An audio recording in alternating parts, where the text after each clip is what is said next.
अगर आप लोग हमारे वीडियो पे नए हैं तो वीडियो को लाइक कीजिएगा, अगर आप लोग हमारे चैनल पे नए हैं तो चैनल को सब्सक्राइब कीजिएगा। तो भाई अब बात कर लेते हैं विवाद के बारे में। तो भाई विवाद जो है ना वो घटने का नाम नहीं ले रहा है।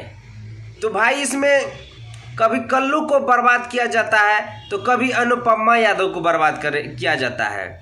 तो अभी तो कल्लू इंडिया में है नहीं, वो तो लंदन चले गए हैं, लेकिन अब टारगेट है अनुपमा यादव को।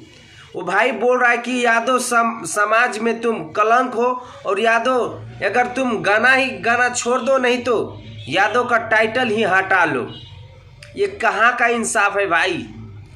जो प्रधानमंत्री नरेंद्र मोदी होता है ना, वो भी हटाने का ज़रूरत और हटाने का नाम नहीं लेता है। और ये देखो जो कि 2 कौड़ी का औकात नहीं है, बोल रहा है कि टाइटल ही चेंज कर लो।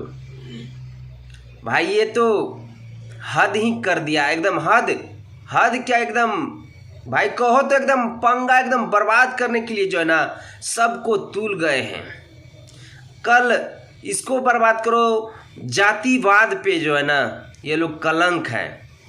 अभी कोई एक सिंगर गाना गाया था, वो सही और हकीकत है लग रहा है। तो भाई आप लोग का हम ज़्यादा टाइम नहीं लेंगे, आप लोग का क्या राय कमेंट सेक्शन में अपना राय जरूर दीजिएगा। मिलते हैं आप लोगों से नेक्स्ट वीडियो में। वंदे मातरम, हर हर महादेव।